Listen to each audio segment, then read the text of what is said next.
it's the Gay Family series starring Lucille Ball with Richard Denning. Brought to you by the Jell-O family of desserts. J-E-L-L. Oh, the big red letters stand for the Jell-O family. Oh, the big red letters stand for the Jell-O family. That's Jell-O. Yum, yum, yum. Jell-O pudding. Yum, yum, yum. Jell-O tapioca pudding. Jesserie. And now Lucille Ball with Richard Denning as Liz and Cooper. Two people who live together and like it.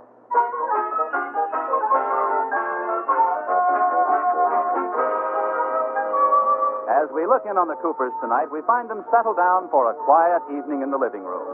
George is at the desk working on some bank papers, and Liz is busily scribbling in a notebook. Well, if I do say so myself, this is going to be a pretty good corporation setup for Curtis Plastics. Uh-huh. If Mr. Atterbury can snag this plastic account, we'll catch all the other banks in town unaware. Uh-huh. Well, listen to me, Liz. You didn't hear a word I said. Did too. Well, what did I say? Mr. Atterbury snagged the elastic in his underwear. No. He snagged it on Mr. Curtis's corporation. No. If I do a good job on this corporation setup, Mr. Atterbury can get Mr. Curtis to switch his plastic account to our bank. Ooh. Now do you understand? Yes. But what were they doing in their underwear? I will take the trouble of explaining once more, Liz. Don't enunciate at me, George Cooper. Well, it's too bad you can't listen when I'm telling you something that might affect your whole future. Well, I'm writing something that might affect my whole future. What? New Year's resolutions. Oh, by gosh, it is. Yes. Let's hear them. All right? Number 1, I promise to stop smoking cigars. Since when have you smoked cigars? Oh, these aren't my resolutions. They're yours. This should be interesting. Go ahead. Number 1, I promise to stop smoking cigars. Number 2, after I break number 1, I will not drop ashes on the living room floor. That makes sense. Number 3, after I break number 2, I will clean the ashes up All myself. right. Number 4, I will not read the morning paper at the breakfast table. Well, Number 5, I will let Liz open charge accounts at every store in town. Sign here, George. not so fast. You can just scratch out one of those resolutions. I knew I couldn't get away with it. Okay, George, you can read the paper at the breakfast table. Sign here. Just a minute. Let's hear the resolutions that you're making. Well, you know, it's a funny thing, George. What is? I couldn't think of a single thing for me. Amazing. How about I, Liz Cooper, will keep within my budget this year? Oh, that's stale resolution. And how about I, Liz Cooper, will not hang my stockings in the bathroom this year? Oh, they're not in your way. Not much. Every time I go into the bathroom, I feel like I'm being attacked by a nylon octopus. Well, I have a resolution that'll solve that problem. What? I, George Cooper, will not go into the bathroom this year.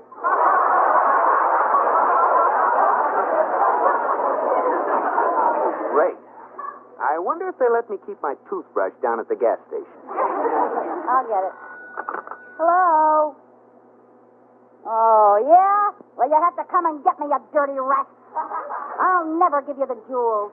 Oh, yeah, you wouldn't dare. You wouldn't dare. You're afraid to pull that trigger. You're yellow. Oh, you got me. Now, what were you saying, George? Liz, have you lost your mind? Who was that? Dick Tracy. What? Oh, well, you know him as Little Tommy Wood from next door. He got a Dick Tracy outfit for Christmas, and we've been playing cops and robbers ever since. Isn't that game a little advanced for you? Now, George, Tommy's lonesome. He doesn't have anybody to play with. Nobody to play with. No. He's got 5 brothers and 5 sisters. Well, that's just it. See, he's the smallest boy. He doesn't fit into the group. His sisters won't play Dick Tracy, and his brother always make him be Tess Trueheart. You mean Tess Tracy? He got married. My goodness. You mean I've been playing around with a married man? Well, look, if he calls again, die a little more quietly, will you? I have work to do. Oh, don't worry. He won't call anymore. Good. He's coming over. Oh, no. Well, he just wants to show me something. Oh, but, Liz, I have work to do. Well, go ahead. We won't bother you. There's Tracy now. Well, I'll take my work into the den. And if you're real quiet, I'll buy you a cat pistol all your own. Oh, Ginger Peachy. Hello, Dick Tracy. I got you covered, prune face. You missed me. Come on in. Hey, look what I got. A fingerprint outfit, a badge, a gap, and some bracelets. Hey, now, they look like real handcuffs. They are. And it's a real fingerprint outfit, too. I've taken a lot of prints with it. Tommy, is it true that no two people in the whole world have the same fingerprints? Nah, that's a lot of bunk. I already found 3 people who have exactly the same fingerprints. Who? My daddy, Santa Claus, and the crook who broke open my piggy bank.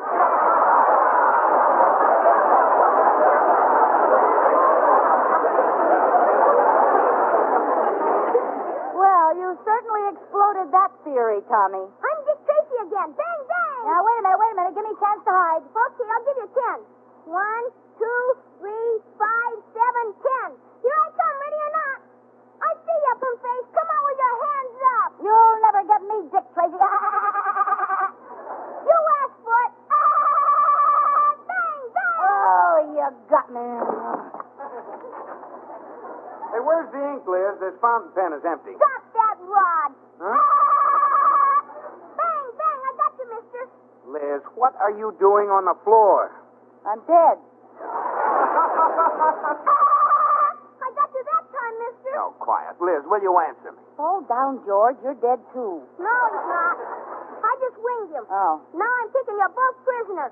Hold out your right hand, you. Quiet. Liz, where is that ink? Come on, let me put the bracelets on you. I'm Dixie. Let's pass my bedtime. Go ahead, George. It'll only be a minute. He has to go right home. Oh, Liz. There. And now your left hand, prune face. Okay, here. There. That washes up this case. Well, I have to go home now. Good night. Good night, Dick.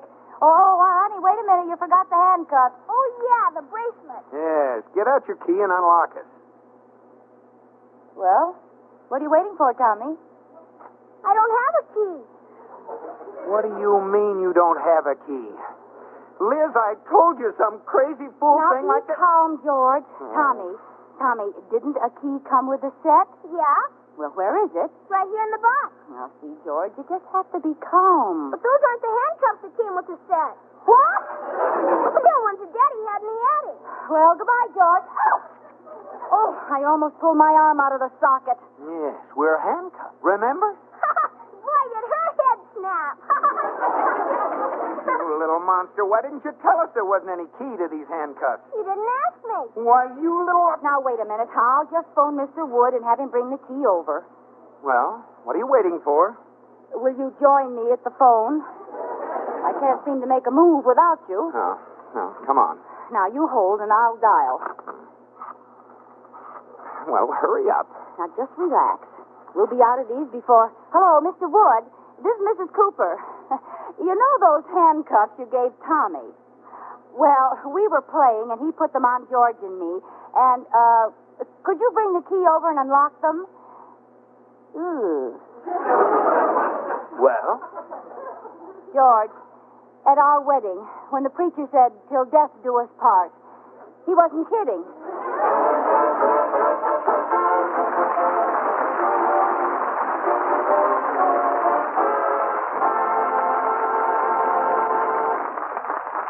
Well, you might say that Liz and George have become quite attached to each other. Wonder how they'll manage when it's time to eat. I wouldn't want either one of them to miss out on Jell-O, especially if Katie serves this Harlequin compote for dessert. It's swell, made with sunshiny, fruit-rich lemon Jell-O. Just dissolve lemon Jell-O in 2 cups of hot water and fruit juices. When slightly thickened, fold in 1.5 cups of diced canned fruits and a 1/4 cup of chopped maraschino cherries. Turn into a loaf pan and sprinkle with shredded coconut. It's a perfect holiday treat. Sparkling lemon Jell-O, gay with colorful fruits. All 6 delicious Jell-O flavors are rich with wonderful locked-in goodness. Strawberry, raspberry, cherry, orange, lemon, and lime. So look for those big red letters on the box. They spell Jell-O, a registered trademark of General Foods Corporation. J-E-L-L-O. And now back to Lucille Ball in My Favorite Husband.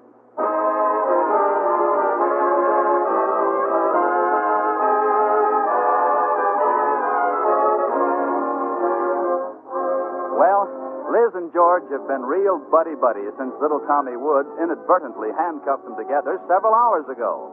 Right now, we find them frantically trying to get the darn things off. Ouch! Oh, sorry, the file slipped. Am I getting any place, Liz? Well, you're not doing much to the handcuffs, but you've got one of my fingers filed almost through.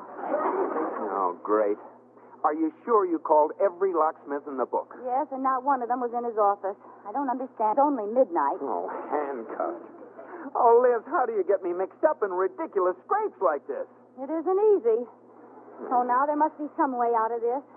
I know. We can call the police. Come on, back to the phone. Oh, no, we can't do that. Not the police. Why not? They can... George, is there something about your past you haven't told me? Oh, now, Liz. Have you been up the river? Now, cut it out.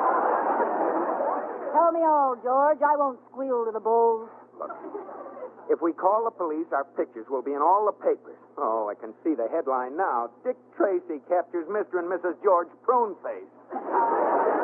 Well, what's the difference? Oh, nothing. Just my job, that's all. This fellow Curtis is the most conservative businessman in town. One line of bad publicity, and we won't see a penny of his money. Well, then, let's face it, George. We can't get a locksmith until tomorrow morning, so we might just as well take off our clothes and go to bed. Yeah, and how are we going to get our clothes off? Huh? Well, we'll just have to stay dressed all night. Why, that's ridiculous. Here, I'll show you. Take your coat off left arm. Okay. There now. See? You put it down your right arm, and then up my left arm, and...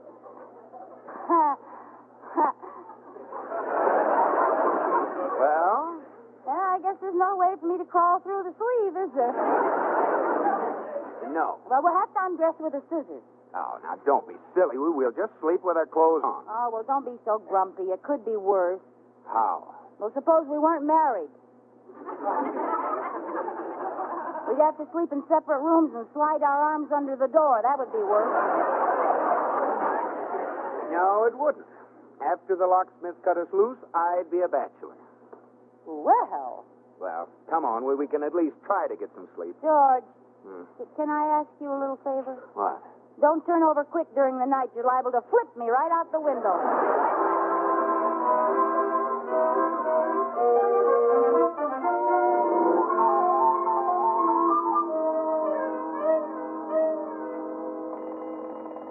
Oh, is it 8:30? 8:30? I'll be late to meet Atterbury. Why have you got all your clothes on? No. Oh, don't jump out of bed, George. We're still... Oh, sorry, honey. I forgot we were handcuffed. Are you hurt? No, my elbow always bends back like this. Look, this is no time for jokes. There's the phone, George. I'll get it if you'll step this way. Hello? Hello, Liz. This is Mr. Atterbury. Oh, Mr. Atterbury. Oh, you'll never believe what happened to... Don't tell him, Liz. Are you crazy? Hello? Let me speak to George Boy, Liz girl. Oh, George? Oh, he's around here someplace. I'll call him. George!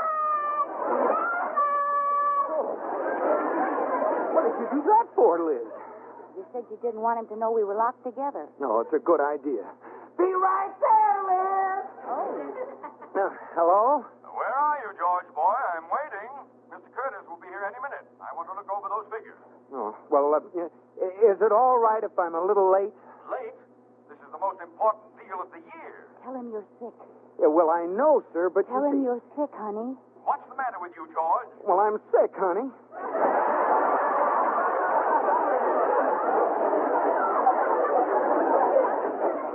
What? Oh, I'm really sick. I've got to have a little wart removed. Now, just a minute. See that phone. He's too sick to talk, Mr. Atterbury. He'll be down there as soon as we get a locksmith. Locksmith? I mean the doctor. He's got lockjaw. You get him down here by 10 o'clock, locked or unlocked, or he's fired. Goodbye. Oh, Oh, don't worry, George. We'll get you there. I'll call the locksmith. You go and shave. No, wait a minute. We'll phone first, and then we'll shave.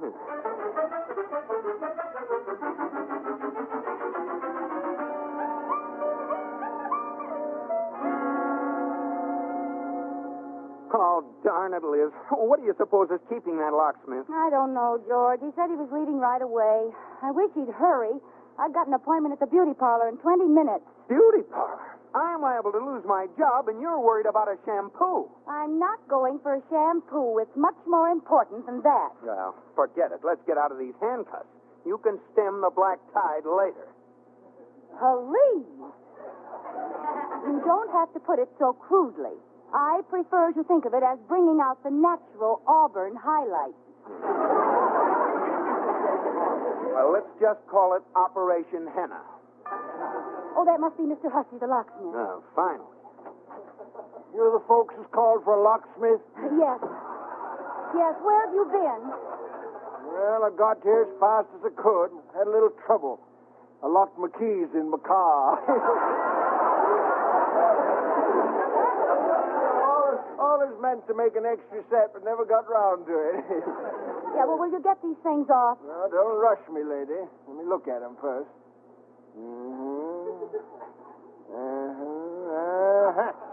Just as I thought. What? They're locked, all right. No. Hey, these are real old handcuffs.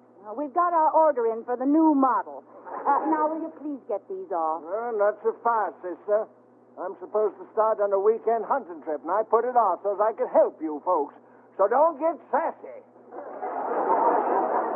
Oh, she didn't mean anything, Mr. Hussey. Will you take them off, please? Well, now let me see. You know, I remember a pair almost identical to these.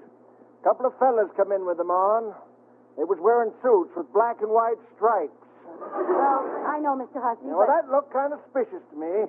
Till they explained they'd been to a Halloween party. Ha, that was a good one. Now, if you'll just... Of course, that was kind of odd, too, considering it was the middle of February. But they looked like honest fellas. Besides, I had a gun in my face. Look, how about these handcuffs? We're in a hurry. I told you the story as fast as I could. Well, let me see. Oh, sure. Yeah, I can open these. Here, I got the key back to the shop that'll unlock them. Yeah. Back to the shop? Yeah, no, don't you worry. I'll be back here in 45 minutes. Oh, no! Wait a minute. Could you come back to the beauty shop at here? Are you out of your mind? Well, don't you see, George? You can't go to the bank with these on. We have to wait for Mr. Hussey anyway, so we might as well wait there. I'm not going to any beauty parlor with you. Oh, please, George. If you won't do it for me, do it for my roots. No. Yes. No. Yes!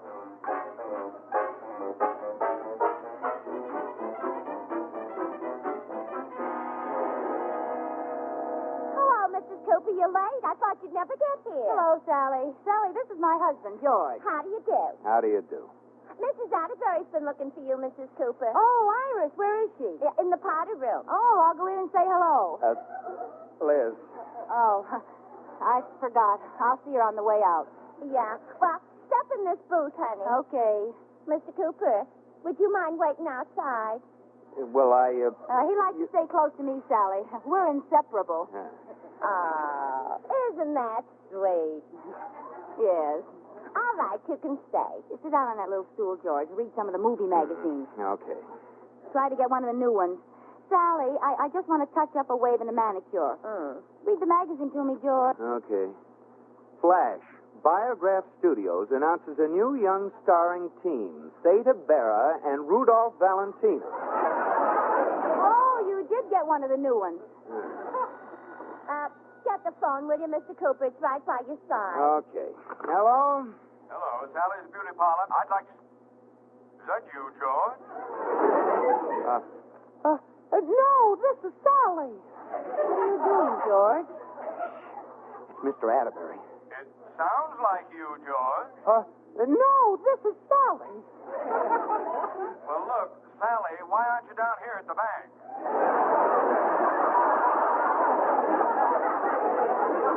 I called your home and they said you were at the beauty parlor. Well... I'm disappointed, boy. I always always thought that wave was natural.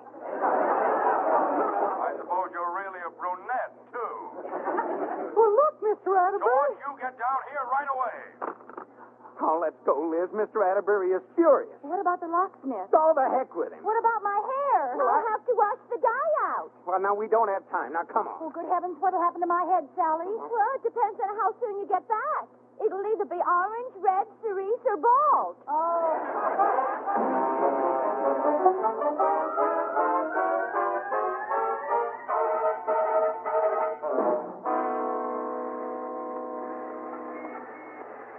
Oh, come on. We'll go in the side door. Oh, I hope we're not too late. George, there you are, you idiot. Where have you been? Oh, it's my fault, Mr. Atterbury. What are you doing here, Liz? You might not believe this, but look. Handcuffed. No, well, I'll explain later, Mr. Atterbury. Can't we tell Mr. Curtis Liz is my secretary? No, this is highly confidential. He wouldn't stand for having anyone else around. Now, we'll have to hide, Liz. Yes, but how? Well, You could put a shade on my head and pretend I'm a floor lamp. I could stretch out and open my mouth like a bearskin rug. That'll do, Liz. I know. Come into your office. Now then, Liz, get behind the sofa. Ah, now wait a minute. Hurry. George, you sit there with your arm draped nonchalantly over the back. Okay. Curtis won't be able to see Liz or the handcuffs. But it's all dusty back here. Well, you duck down and keep quiet. I'll go get Mr. Curtis. I'm going to sneeze. Well, sneeze and get it over with before they get here. I can't. Now, here they come. Stop holding my nose. Right in here, Mr. Curtis. This is our Mr. Cooper. Howdy, Mr. Cooper. Pardon my left hand. Certainly. He's left-handed. Well, let's all sit here on the sofa, and George can go over the figures for us. All right. Well, Mr. Curtis, this is the way I figure it. Gesundheit. Gesundheit. Gesundheit.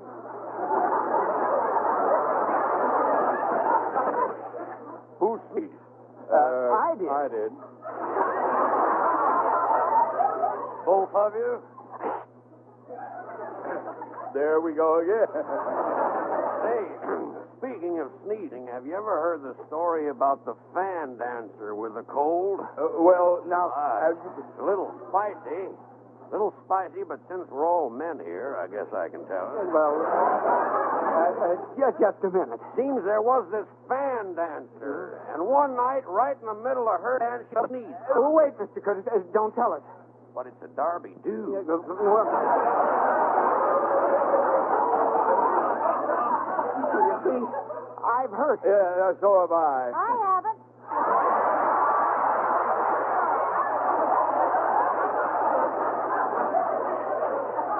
Who said that?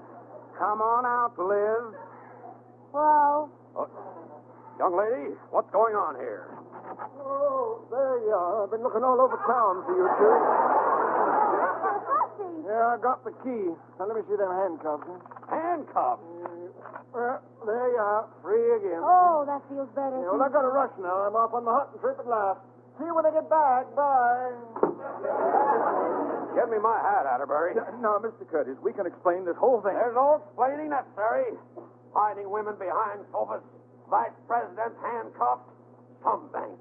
Well, you might at least give us a chance to explain. What's there to explain? Two grown people who get themselves handcuffed together must be a couple of morons. But that's just it, Mr. Curtis. It wasn't our fault. It was the little boy who did it. It could happen to you, too. Never. Well, don't be so sure. Suppose you were George and little Tommy Wood put one handcuff on your wrist like this, and the other one on mine like this. And it wasn't until then that you discovered there wasn't any teeth. Oh, what have you done? She's handcuffed herself to Mr. Curtis. That's what she's done. Well, at least I'll find out what happened to that fan dancer.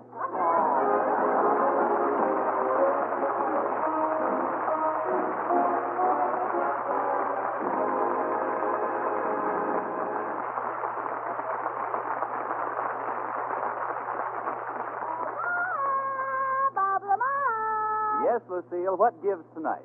Bob, it's almost New Year's Eve.